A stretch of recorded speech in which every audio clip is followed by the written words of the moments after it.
खमा गणिसा। तो आज हम बात करेंगे शीतलाष्टमी के बारे में। शीतलाष्टमी राजस्थान में गणगौर के 7वें या 8वें दिन मनाई जाती है। इस दिन घर में रात को खाना बनाया जाता है और फिर सुबह वही खाना शीतला माता को भी प्रसाद के तौर पर चढ़ाया जाता है और उस घर में उस दिन पूरे दिन वही खाना खाया जाता है। और इसी के रूप में हमारे यहाँ पर ये शीतला माता का व्रत कुछ इस प्रकार मनाया जाता है कि रात में खाना बनाने के बाद में बाजरे का आटा लिया जाता है और उस आटे से कुछ घरेलू चीज़ें बनाई जाती हैं, जैसे कि डोई जो कि राबड़ी बनाने के काम आती है, चाडा जिसमें बिलोना किया जाता है, झेना जिससे बिलोना किया जाता है, और एक बनाई जाती है सूरज रोटी।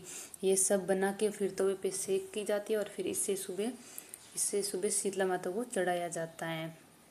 और अपने अपने गांव के अपने अपने तरीके होते हैं, तो कहीं और तरीके से भी मनाया जाता है, लेकिन हमारे यहाँ इस तरीके से मनाया जाता है। रात में ये सब बना के रख दिए जाते हैं और फिर इसे सुबह शीतला माता को चढ़ाए जाते हैं।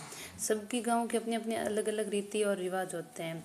फिर इन सब को बनाने के बाद में सेक लिया जाता है और फिर ये सुबह प्रसाद के रूप में काम आते हैं। उसके बाद में बीरा भिगोया जाता है। बीरा भिगोने का मतलब होता है कि किसी मिट्टी के बर्तन के अंदर पानी डाल के फिर उसके अंदर मोठ और बाजरा अलग अलग बर्तन में भिगोया जाता है। इसको बोलते हैं बीरा भिगोना। फिर इनको रात भर भिगो के रखते हैं और फिर इन्हें सुबह प्रसाद के तौर पर शीतला माता को चढ़ाए जाते हैं। यहाँ ये मोठ भिगो के रख दिए जाते हैं और बाजरा भी। और हमारे यहाँ तो ये होता है, बाकी कहीं होता होगा या नहीं होता होगा, लेकिन इनको भिगो के इसलिए रखे जाते हैं, ये खेत में बोने के काम आते हैं, इसलिए ये उनका प्रतीक है। और फिर एक सब्ज़ी बनाई जाती है जो खेलरा या फिर गंवार के फली की बनाई जाती है, या आप इन दोनों के साथ में भी बना सकते हैं। और ये सूरज रोटी है, और ये चाडा है जिसमें बिलोना किया जाता है, और ये डोई है जिससे राबड़ी बनाई जाती है, और ये झेना है जिससे बिलोना किया जाता है। ये सब भी सुबह शीतला माता को प्रसाद चढ़ाए जाते हैं। और फिर दलिया बनाया जाता है जो कि बाजरे के आटे का होता है, और फिर ये सब रात भर रखते हैं और सुबह फिर इसका प्रसाद इस प्रकार थाली में डालते हैं। और उसी के इन सब के साथ एक चीज़ और बनाई जाती है जो कि होती है बानी के पिंडे, यानी कि जो राख होती है चूल्हे की, उससे पिंडे बनाए जाते हैं। और बाकी ये सब चीज़ें जो रात में बनाई जाती है, मोठ, भिगोए हुए बाजरा और सब्जी, और ये कुमकुम और काजल भी साथ में लिया जाता है माता जी के तिलक लगाने के लिए। और इसी के साथ पानी भी लिया जाता है जो वहाँ काम आता है। और थोड़े से अलग से बाजरी के दाने लिए जाते हैं और गाय का चूंटिया लिया जाता है, यानी कि घी बिलोने में जो घी निकलता है उसे चूंटिया बोला जाता है। उसके बाद इन सब पे टीकी लगाई जाती है और उसके बाद में सुबह सूरज उगने से पहले पूजने के लिए जाते हैं। हमारे यहाँ मंदिर तो है नहीं, केर की पूजा की जाती है शीतला माता की। और फिर उसके बाद में यहाँ ये वो केर है जहाँ पूजा की जाती है, काफ़ी पुराना केर है, इसलिए ये नीचा भी गिर चुका है। और यहाँ पे शीतला माता की पूजा की जाती है। और फिर यहाँ जो भी हम लेके आते हैं वो सब यहीं पे चढ़ाना होता है, ना तो प्रसाद के तौर पे ये खाया जाता है और ना घर ले जाया जाता है। सबसे पहले शीतला माता को काजल और मांग, ये जो सिंदूर होता है उससे टीकी लगाई जाती है कि ये जो केर का पेड़ होता है उस पे, और उसके बाद में जो भी हम लेके आए हैं वो सब यहीं पे चढ़ाया जाता है।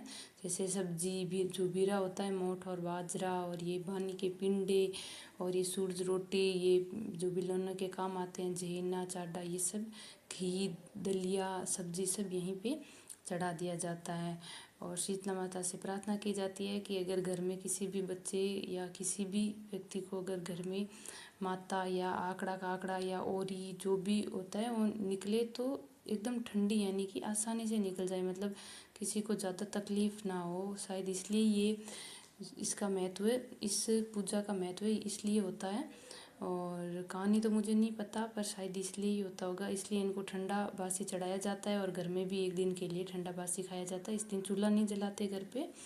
और इस प्रकार से यहाँ पे शीतला माता की पूजा की जाती है। जो भी होता है वो सब शीतला माता को चढ़ा दिया जाता है, मतलब कोई प्रसाद नहीं खाता यहाँ पे, और ना ही घर लेके जाते हैं। और उसके बाद में यहाँ पे उस कैर के पास में ही एक अपने खेत का नक्शा बनाया जाता है, और फिर उसमें वैसे पानी डाल के फिर खेत का नक्शा बना के फिर उसमें हल जोते, वैसे किया जाता है, ताकि अब जब बाजरे बाने का टाइम आए, यानी कि जेठ आषाढ़ ये जो भी आता है जिसमें बाजरा बोया जाता है या जो भी खेती की जाती है, शीतला माता से प्रार्थना की जाती है कि हमारे खेत में टाइम पे बारिश हो जाए ताकि हम खेत बो सकें।